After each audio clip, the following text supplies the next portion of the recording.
Pagiging tayo para sa paparating na laban. Yo! What's up? Nandito pa rin 4001 Battlegrounds. Magigay para sa paparating na laban. Siyempre, maraming salamat sa sponsor natin sa Filipino Music Production, Piraya Battlegrounds, 4JS Bigasan at sa PKO. Maraming salamat sa inyo. Pero sa anak ko, representing sila Cavite, matingay para kay JSL. Batang Arco silang ganyo as Blanc Music Production, camera movement mo yan. Sa kaliwa naman, representing Lipa, Batangas, Mabinay, para kayo rin. Dalawang minuto dapat, let's go, yes! Yo! Okay! Alam mo, nung nalaman kong ikaw makakalabang ko, yung mga kupalan kong naisip ay agarang kong minekos. Pinili ko na lang maging mabait kasi nalaman ko tunay na pangalan mo, Vincent Jesus. Ang hirap mo namang murahin. Exempted ka sa mga lait. Tipong pag pinagmumura kita ngayon, minus point na ako sa langit. Kaso lang, wala akong pake. Ibang JSL na tong kalaban mo. Mas demonyo pa kung mag-isip sa mga demonyong pinaniniwalaan mo.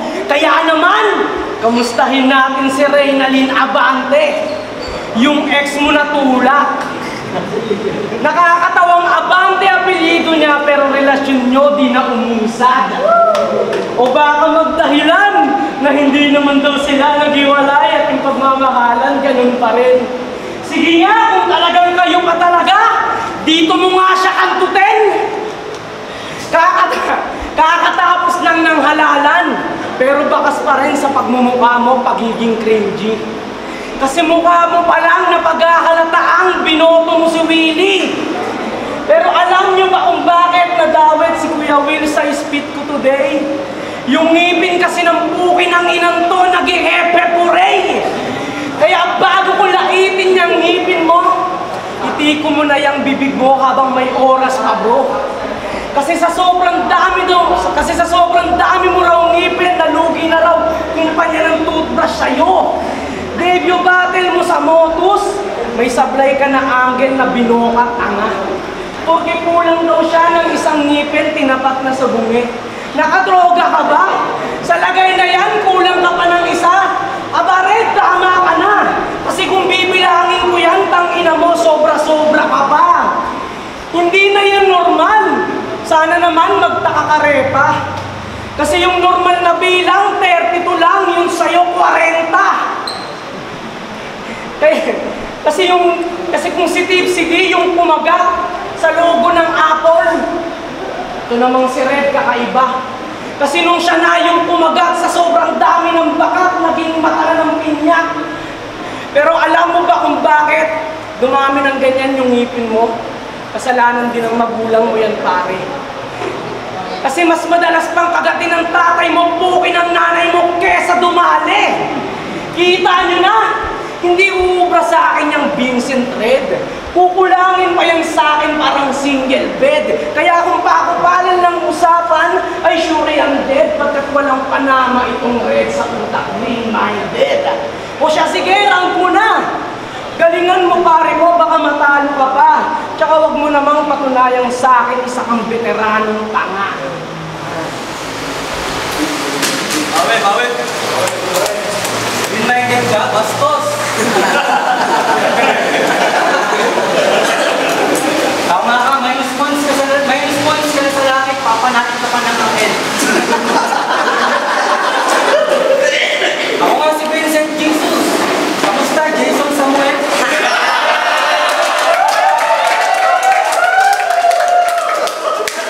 Alam mo, talagang pag ito yung kalaban, nakakapunta ka. Kada laban, laging sasabihin siya na daw ay iba. Sino ka ngayon? Ang dami mo ng laban doon, parang gusto kong panoodin. Kaso gusto ko na lang uminom ng Vincent. Mukha lang ng joke. Siyempre, malabulit girl. Hindi mga freestyle, nakakaisip ko lang doon. Una sa akin, sinalok si Makoy. Pastaya sa kanyan. Tapos binigay si JSL, hayop yung best friend naman. MCYK, tapos JSL. Ano nga hangaan nyo sa mga rapper na puro personal trip? Mga wala kayong bawels, baka may LPM kasi sa bibig lumalabas yung puro shit. Dapat magkampi kayo sa buong sumali kayo ng tournament dahil kayo yung mga tunay na magiging dugyot sa sining. Sa hilig daw nagpalipin para makapaghanda silang dalawa, kailangan pa nilang maglipin. Kapag 1 month rent, kayo yung 1 month. Kapag 1 month rent, kayo yung 1 month rent. Yung budget, kailangan daw umabot ko kanilang budget na sperm cell. Hanggang katapusan. Kasi silang dalawa yung magpapalitan ng ideya at sa letra, tapos sa gabi mag-iespadahan. Inay ba talaga yung trip nyo naman, oy? Pagmukha ka ng papa mo, tapos mukha kang tomboy. Grabe ka, tol. Kaya nga sabihin ko sa'yo, kayo ko sa'yo magpatol. Nung sinabi sa akin na ikaw yung kalaban ko, puta na ginugla lang kami, tol. Pilse, 4. Pag-isa hindi ko na maisip yung pangalan mo, Chong. Isipin nyo yun, kinatakan ko sa Facebook. Nung sinabing kalaban mo siya, hindi ko in-accept.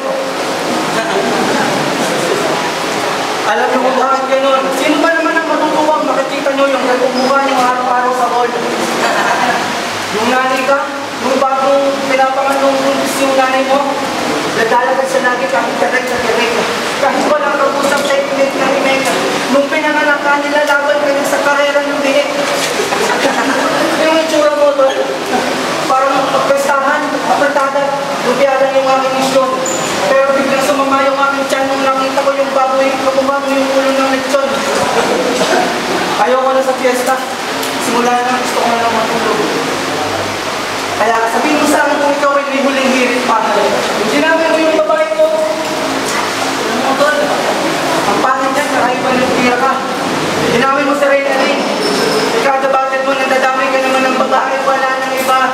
Ganyan talaga sa budget, pag mahina yung utak, para yung tira mo. Kaya pala, sinulis ko sa Facebook, yung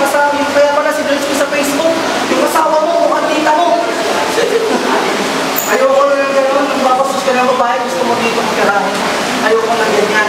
Paano kaya yung mga dinamay ng babae, yung mga asawa nila, kantutin yung shota mo dito? Hindi na isa, titinelos pa yan. Ilang oras na ba? Gusto mo hanggang bukas tayo dito? O baka sabihin nilang tayo na. Sige, mamaya na lang yung iba. Oras na. Ano ka na? Yo! Bawi. Nasaksiyan nyo naman na kahit ako dito yung dayo, pinakitang nasubog. Ultimo si Yero na tiga dito ay iniwanan ng durog. Tiga Cavite na tumalo ng tiga Laguna. Yun ang balitang matunog. At kung pagbabasihan Calabarzon, tamang Batangas na sunod. Speaking of Calabarzon, sino nga ba sa atin mas nagbunga? Tatanggalan ko ng angas at kung bata lang respetong makukuha. Pagkat kulera ng Batangas, mas putok pa nga Laguna. Kaya kung usapan Calabarzon, tamang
Naglihi pa yan sa ostrich.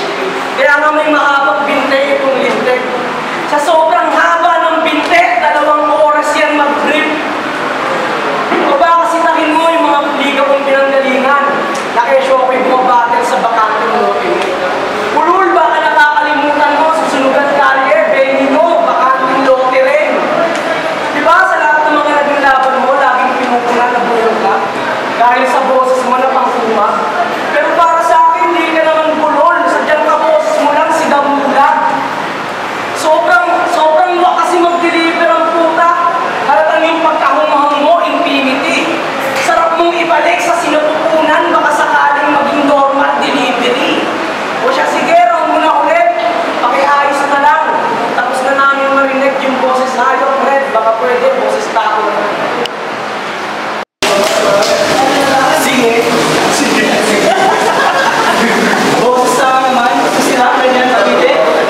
Ito ba yung pinupuli nyo? Ako daw si Gamula. Ikaw si Lupita, yung pinupuli ko.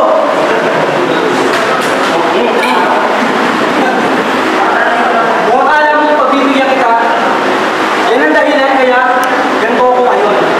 Mas pinili kong magmina na lang kami ni Pose, nakaka-500 pa kami sa isang talon. Kaysa labanan ka, yung music video nila, putan, sumasayaw pa. Ayos ka ba? Mukha ka rin tomboy. Ganyan talaga yung mukha kang naka-e-bike na walang charge na sinutulak na comics. Ikaw yung babatiin niya ng mga kamusta pagkatapos ng mag-morning. Gaganyahin ka niyang mag-inom tapos sasabihin niyang broken siya. Tapos mamaya pa ka sasabihin pwedeng ligawin mo siya. Isama mga kapuntang sila, yan naman pinanganak ako sa tangahan. Sinasabi, puro lang mapalin lang akala mo. Sasabay sa ganyan, kahit mag-ingay sila, kahit mag-ingay ito, walang magbabago. Magkataano pa rin kita, kahit naghanda ka, kahit wala akong ensayo. Kasi ano bang sinasabi ko? Ang mahal naman tol. Yung show na tulak na nagago call center yun. Ikaw nga yung anak mo, tatlo. Ayos siya, binubuhay sila. Ano akala mo? Hindi ako matulad ng tangan na sabayahin kita. Madadamay ka ng pamilya para sa patin. Para lang sa next stage makalapit. Kaso hindi yung katangahan ng mga pandemic rapper na akala nila sa patin yung nakakasakit. Tama. Akala mo papasa ka. Ganyan talaga yung kalaban pag akala mo namamakla ka.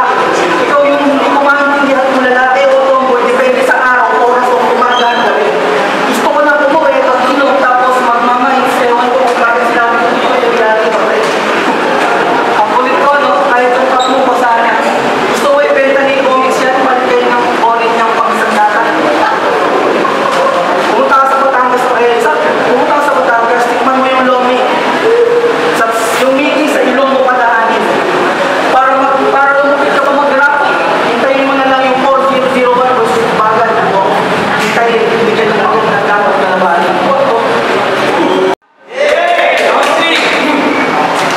Pinanood ko mga dati niyang laban. Ako'y muntikan ang magkasakit sa pag-iisip. Kasi sinabihan niyang hindi na makakalingon sa pinanggalingan si Rap G. Presyo nagkaroon na ng stiff neck. Okay ng ina mo, Red, baka pwedeng huwag ka dito magkasik. Bakit naman yung stiff neck ginawa mong permanenteng sakit? Sobrang bobo ang puta. Kung ano-ano kasi pinagkakain. Yung stiff neck ni Rap G, pwede pang mawala. Yung kabubuhan mo, di na gagaling. Napanood ko rin yung interview nito sa sunugan, bago siya bumatir sa sunugan sa Kumu. As usual, okay ng ina, nagyabang na naman yung siraulo. Sabi niya doon, pwedeng sabihin sa Batangas ako yung pinakamagaling, pero sa Pilipinas hindi. Gago! So ibig sabihin, yung mga tropa mong rapper sa Batangas para sa'yo, bobo? So si Elstar, si Nebar, si Pose, ultimo si Bongkosa para sa'yo, bobo? Tangina mo! Mahangin ka rin! Sablay pa men, kasi kung tingin mo, ikaw yung pinakamagaling, ba't nandito ka pa rin? Tapos palagi mo pang sinasabi kada laban na wala kang dalang sulat at magbe-freestyle na lang sa duelo. Para kung sakaling paputol-putol ka mag-spit ay agad maiintindahan na pakatalino ni Igo. Pero ang totoo, sulat niya talaga yun. Nililingnan niya lang kayo sa salita niya. Sobrang galing magpaliwanag, pupin ang ina, ayaw na lang sabihin, mahina siya. Ganyan na ganyan sinasabi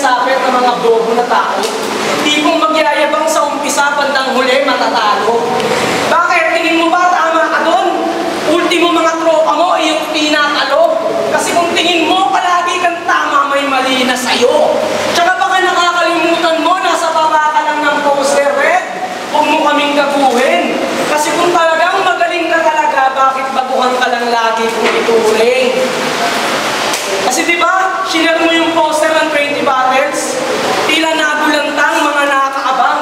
Gigil na gigil yung mga tropa niya, nakakomment si Bossy ng, nasaan ka dyan? Di ba, Tol? Nagtatawa dito. Kaya huwag kang piling tarantado, hindi ka veterano, huwag kang tumastang matikas. Founder ka ng liga, pero nasa baba ka lang ng poster, tila pagkatao pinipilas.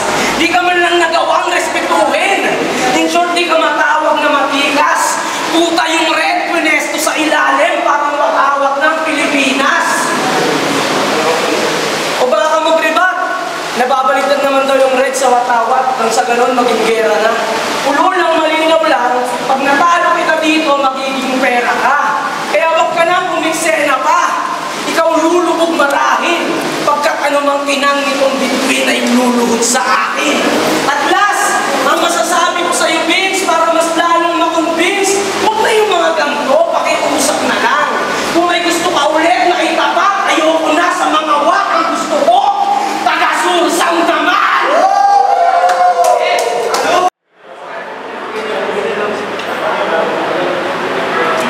Game.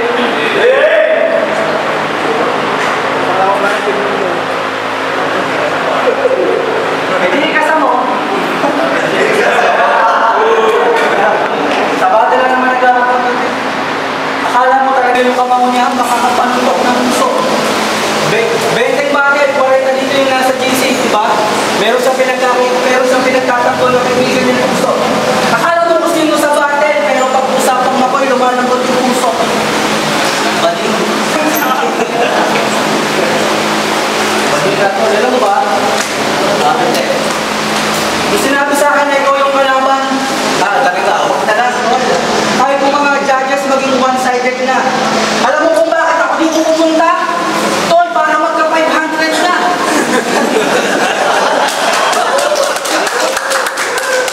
Ganon ako magbigay ng tulong. Alam mo, kailangan mo ng tip para sa inyo ay makaigib ka ng tubig, pero kailangan mong sumabit sa jeep. Papunta ka sa bayan, bibili ka ng tubig, pero napapunta ka nila poison yan.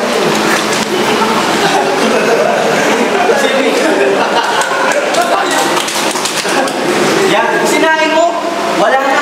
Ang layo kumuha ng tubig. Ito yung mga tipo ng kalaban na mukha sa tindahan ng susungit. Kapitenyo, taga sila. Pinagaya ko pa kanina sa music video kasama niya si Klasky. Diba? Parang galo yan.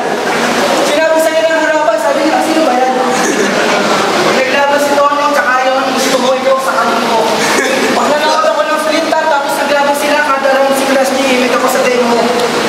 Toyo. Pagdan. Alam mo, malupit yung mga yan. Ngayon pa lang ako ginaganahan, kaya gusto kong suntukin na yan.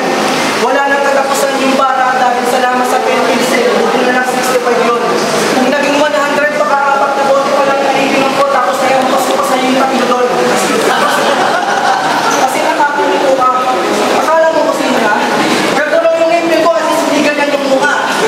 Mukha kang pabalik na dito ay nahihirapan sa labas ay naputukan ng gulong.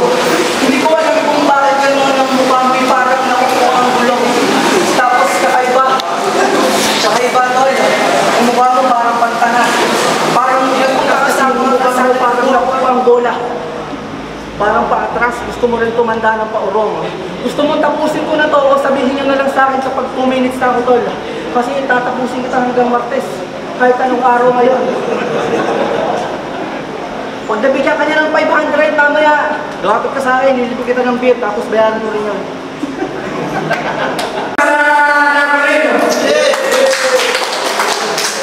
Ako na Morado, 5-0, magiging tayo para KSL.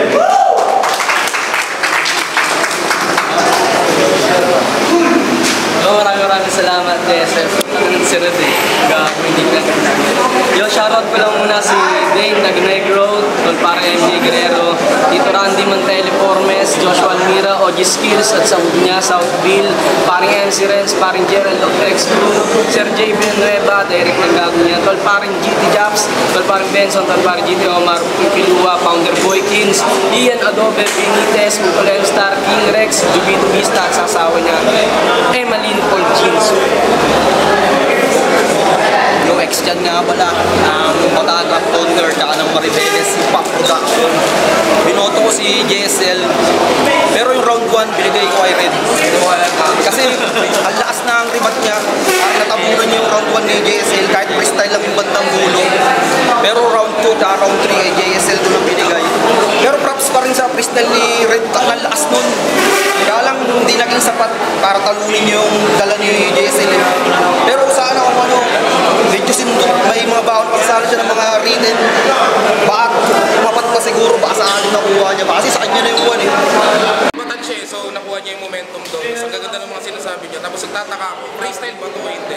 Kasi bumabanat siya ng mga on the spot dun sa gitna eh. Tapos hanggang padulo na. So, pwede kong ibigay kay Red yun sa round 1. Pero round 2, ayun na. Malinis na eh. Malinis kasi yan eh. Round 2 hanggang round 3. Malinis si JSL. Kumaga parang sulat to eh. Sulat to eh. Kumaga parang ayun. Tapos malalakas, planchado, malinis, walang ano. Pero yun nga, halata na masyado yung freestyle na rin sa 2 at 3. Pero kahit na freestyle yun, maganda pa rin naman, natuwa ako. Pero ayun nga, hindi ko siya pwedeng i-tolerate. Kahit natuwa ako sa freestyle niya, doon ako sa sulat. At yung sulat naman eh, maganda rin. JSL. Binoto ko JSL. Pero yung first round, binigay ko muna yun kay Red. Kasi kahit freestyle siya, nakikita yung yung gusto niyang iputo. Tapos nabibiliban ako na kahit freestyle. Ang galing ng niya, pagkakabulong niya sa salita. Hindi mo siya mahalaga ng freestyle kung hindi ka nakikinig talaga. Pero yun, para sa akin, first round kay Red. Tapos si JSL nangangapa pa kasi doon. Tapos yung round 2, walang duda kay JSL na yun. Tapos kay Red naman kasi, akala ko may ilalabas na siyang sulat, pagdiinan. Pero although halata pa rin yung pagiging nasa freestyle format siya. Pero sobrang galing, kaya props pa rin sa kanya, napaka-solid. Tapos sa round 2, ganun pa rin. Kaya hindi ko siya pwede iboto, syempre, battle to. Doon pa rin ako sa nasa naganda sa sulat. Pero props kay Red, solid ng freestyle niya. Yung Cebu, pero na ko round 1, boto ko tayo. Kasi round 1 sa JSL na round 1, yung typical JSL, yung personal niyang matindi. Tapos nabasa ko siya ni Red ng freestyle ang gamit. Kaso, parang silang surprise sa dulo.